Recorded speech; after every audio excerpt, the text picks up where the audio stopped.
Salut dans l'hall, bonjour à tous. Juste une petite vidéo par cette canicule. Ça va pas être long. J'ai reçu une question à quelqu'un qui me pose la question si est-ce que les rishis avaient des pouvoirs, pas magiques, mais des pouvoirs spirituels comme la télépathie, la transportation, euh, voilà. Toutes ces choses-là qui sortent un peu de l'ordinaire et dont on a entendu parler plusieurs fois. Alors je vais répondre à ça euh, tout simplement par une question. Pourquoi faire? Pourquoi des rishis qui régulièrement participent au sacrifice védique, qui boivent le soma, qui ont donc l'expérience ultime, l'expérience suprême spirituelle, celle qu'on appelle la moksha, l'illumination, la délivrance, bref, quel que soit le nom qu'on lui donne, parce qu'il n'y a pas de bon nom, il n'y a pas de bon mot pour décrire ça. Euh, Qu'est-ce qu'on va aller s'emmerder à aller chercher des petits pouvoirs comme ça qui, qui ne présentent aucun intérêt? Parce que quand vous êtes en route vers le Brahman, la moksha, vers ça, vers l'illumination, euh, quel intérêt? Quel intérêt d'avoir des pouvoirs, devenir invisible par exemple? Alors je sais bien que quand vous discutez avec un groupe de sadhus, il y en a toujours un qui dit qu'il connaît un gars, qui lui-même connaît un gars, qui lui-même connaît un gars, qui lui-même connaît un gars, qui lui connaît un gars qui l'évite, ou bien qui peut, ou bien qui devient invisible, par exemple, ou des choses comme ça. Bon, alors, personnellement, j'ai beaucoup fréquenté les sadhus, et puisque je vivais avec eux, et, et j'en ai jamais vu un qui a eu des expériences comme ça. J'en ai rencontré un qui m'a dit qu'il avait été enterré pendant une semaine. Être enterré pendant une semaine, mais, alors, personnellement, je vois pas du tout l'intérêt, mais bon, pour lui, il en était très fier et tout ça. Ça, c'est les techniques de respiration, où on ralentit sa respiration, et puis comme on est dans une sorte de cercueil, il reste un peu d'air, mais bon, je l'ai pas vu faire, je l'ai pas vu faire. Hein. Il me l'a dit et je vois pas pourquoi il aurait été me raconter des histoires, mais pourquoi pas. Euh, J'en ai vu un autre qui fixait le soleil, mais fixait le soleil tout le temps. Hein. Bon, il doit être aveugle depuis longtemps, s'il est toujours vivant. Euh, voilà, il n'y a pas de ces choses-là. Hein, mais néanmoins, on va approfondir un petit peu. Là, donc les rishis, c'était qui? C'était des renonçants, des sortes de sadhus, de sadhus, pas de Nagababa, hein, mais plus le renonçant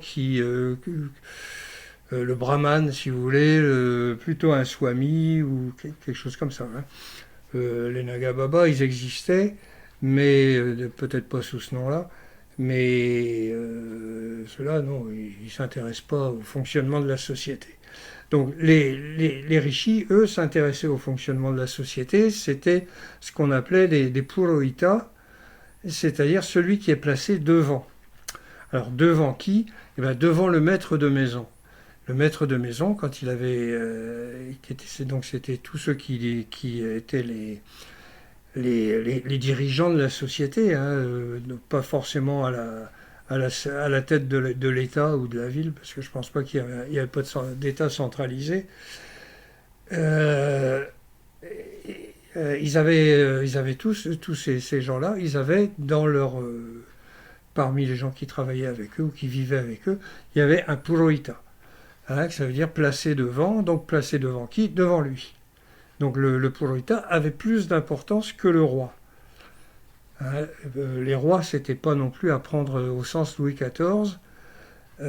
C'était le maire de ma ville pourrait, enfin de mon village, serait un roi. Hein, avec c'est le mot Raja. Bon. Voilà. Alors ceux qui géraient la ville, parce qu'il fallait un chef quand même euh, pour un fonctionnement à peu près harmonieux, et c'était harmonieux.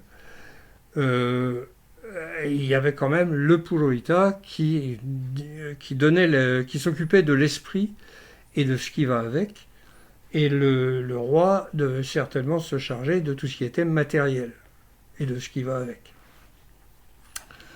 Voilà.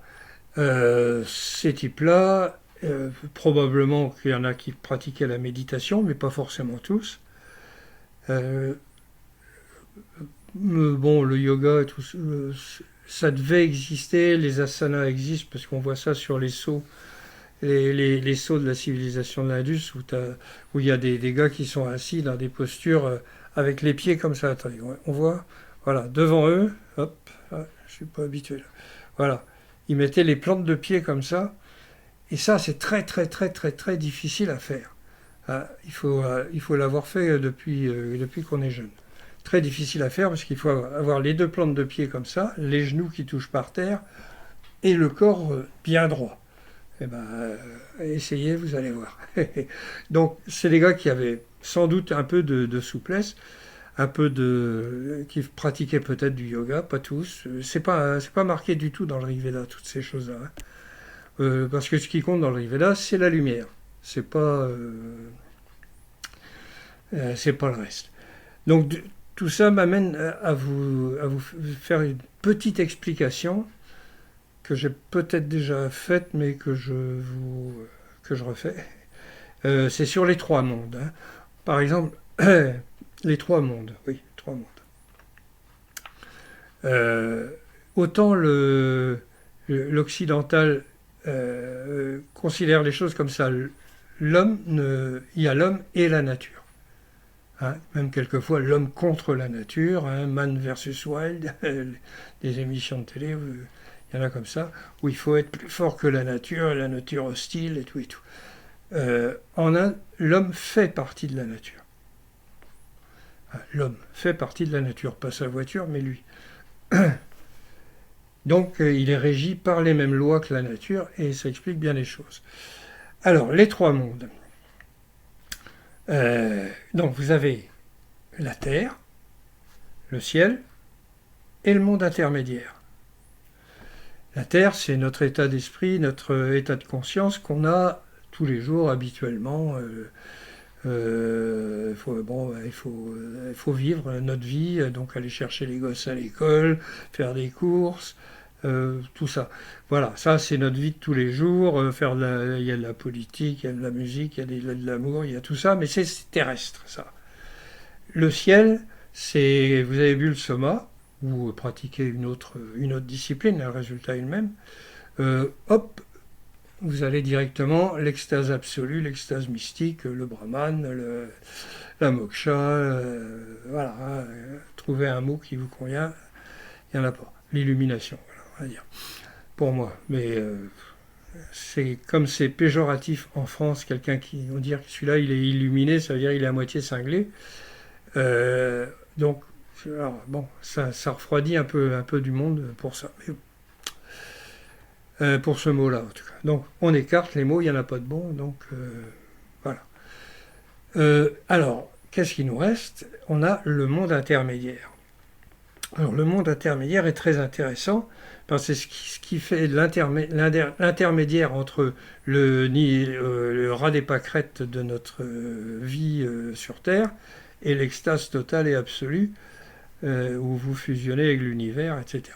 Entre les deux, il y a des quantités d'expériences spirituelles qu'on peut avoir.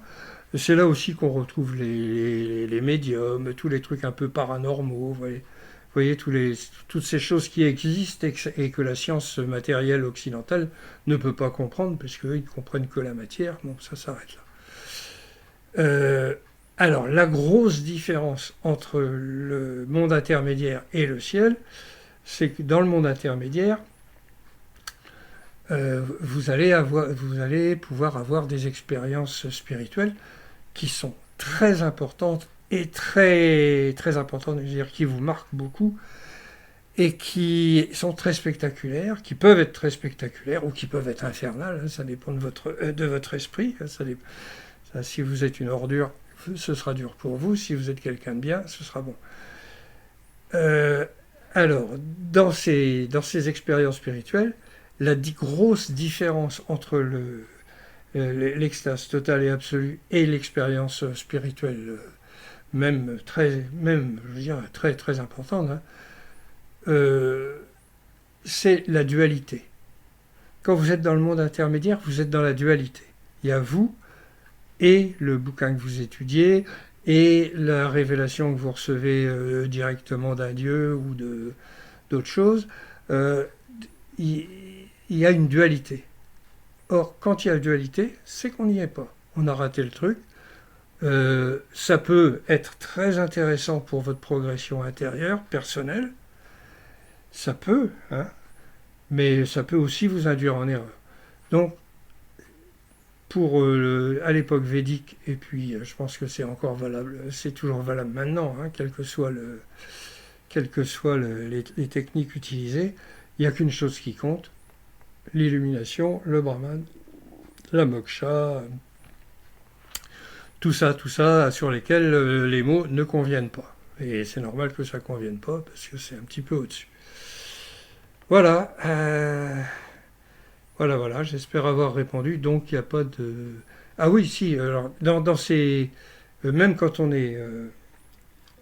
si, oui, je veux dire ça quand même, que quand on est au ciel, hein, il se peut qu'on observe des sorties de corps ou bien des choses comme ça.